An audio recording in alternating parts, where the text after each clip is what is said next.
Hello guys, welcome back. ഇന്ന് ഞാനീ പോകുന്ന എൻ്റെ അമ്മക്ക് ഇഷ്ടപ്പെട്ട റെസിപ്പി ഉണ്ടാക്കാനാണ്. അപ്പം ഞാൻ നേരെ ഫിഷ് മാർക്കറ്റിലെത്തി. ഫിഷൊക്കെ വാങ്ങി ആ ചേട്ടൻ പെട്ടെന്ന് തന്നെ ക്ലീൻ ഒക്കെ ചെയ്ത് തന്നു കേട്ടോ. തിരിച്ച് ഞാൻ വീട്ടിലെത്തി. ഫിഷ് ഞാൻ ഒന്നുകൂടെ ക്ലീൻ ആക്കുന്നുണ്ട് കേട്ടോ. അപ്പം നിങ്ങൾ തമിഴിൽ കണ്ട പോലെ തന്നെ നമ്മുടെ സ്പെഷ്യൽ റെസിപ്പിക്ക് വേണ്ട നമുക്കൊരു മിക്സ് തയ്യാറാക്കാം. അതിനായി ഒരു ബൗൾ എടുത്ത് വെക്കുക. ബൗളിലേക്ക് നമുക്ക് കുറച്ച് അധികം സാധനങ്ങൾ ചേർത്ത് കൊടുക്കാനുണ്ട്. ഫസ്റ്റ് തന്നെ മുളക് പൊടി, കാശ്മീരി ചില്ലി പൗഡർ ആണെങ്കിലും മതി. ഞാനിവിടെ സാധാ മുളക് പൊടിയാണ് ചേർത്ത് കൊടുക്കുന്നത്. അതിനുശേഷം നമുക്ക് കുരുമുളക് പൊടി ആഡ് ചെയ്ത് കൊടുക്കാം. അത് കഴിഞ്ഞിട്ട് നമുക്ക് ഇതിലേക്ക് കുറച്ച് ഇഞ്ചി വെളുത്തുള്ളി പേസ്റ്റ്, മഞ്ഞൾപ്പൊടി, വിനാഗിരി, 1 സ്പൂൺ വിനാഗിരി, പിന്നെ ആവശ്യത്തിന് വേണ്ട ഉപ്പും കൂടെ ആഡ് ചെയ്ത് കൊടുക്കാം. ശേഷം നമുക്ക് ഇതൊരു ഗ്രേവി രൂപത്തിലാക്കാൻ കുറച്ച് വെളിച്ചെണ്ണയും കൂടെ ആഡ് ചെയ്ത് നന്നായിട്ടൊന്ന് മിക്സ് ആക്കി കൊടുക്കാവേ.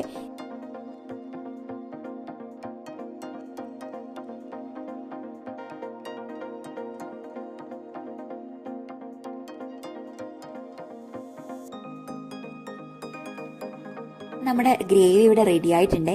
നമുക്ക് ഇതിലേക്ക് നമ്മുടെ ഫിഷും കൂടെ എടുത്തു വെച്ച് നന്നായിട്ട് ഈ മസാല തേച്ച് പിടിപ്പിക്കാവേ. വേണമെങ്കിൽ ഒരു 5 മിനിറ്റ്സ് റെസ്റ്റ് ചെയ്യാൻ വെക്കാം. ഞാനിവിടെ റെസ്റ്റ് ചെയ്യാനൊന്നും വെക്കുന്നില്ല. നേരെ ഫ്രൈങ് പാനിലെടുത്ത് വെച്ച് ഫ്രൈ ചെയ്തെടുക്കുകയാണ് ചെയ്യുന്നത്. അതിനായി ഒരു പാൻ എടുത്ത് വെക്കുക. അതിലേക്ക് കുറച്ച് ഓയിൽ ആഡ് ചെയ്ത് കൊടുക്കുക. ശേഷം നമ്മുടെ ഫിഷും കൂടെ എടുത്ത് വെച്ച് നന്നായിട്ട് 2 വശവും മറിച്ചിട്ട് നമുക്കിത് കുക്ക് ചെയ്തെടുക്കാവേ.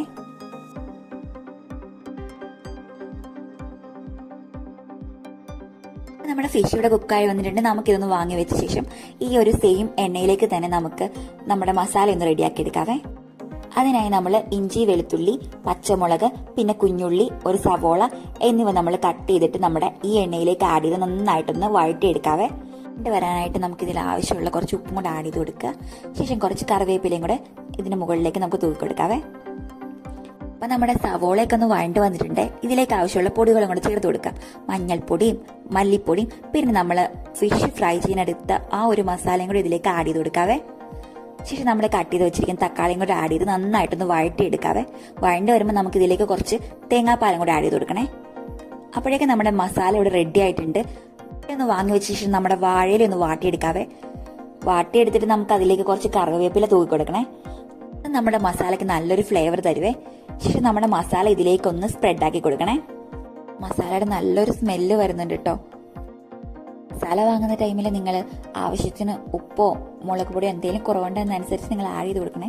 ഞാനത് പറഞ്ഞിട്ടുണ്ടായിരുന്നില്ല, നിങ്ങളത് അനുസരിച്ച് ചെയ്ത് കൊടുത്താൽ മതിയേ.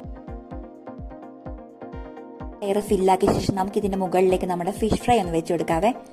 അതിന് മുകളിലേക്കും കുറച്ച് നമുക്ക് മസാല തേച്ച് പിടിപ്പിക്കണേ.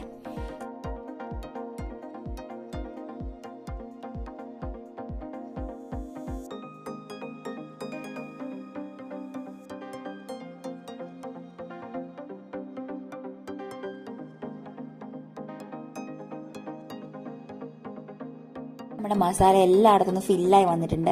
നമുക്കിനി ഒരു പാൻ എടുത്ത് അതിലേക്ക് കുറച്ച് ഓയിൽ ഒഴിച്ച് ഇതൊന്ന് ഫ്രൈ ചെയ്തെടുക്കാവേ. ഒരു 2 മിനിറ്റ്സ് നമുക്ക് ഫ്രൈ ആക്കിയാൽ മതി. നമ്മുടെ നാടൻ മീൻ പൊള്ളിച്ച് ഇവിടെ റെഡി ആയിട്ടുണ്ട്. എല്ലാവരും മസ്റ്റ് ആയിട്ട് ട്രൈ ചെയ്യേണ്ട ഒരു റെസിപ്പിയാണ്. ഓക്കെ, അപ്പം നെക്സ്റ്റ് ഒരു റെസിപ്പി ആയിട്ട് വരുന്നവരെ എല്ലാവർക്കും ബൈ.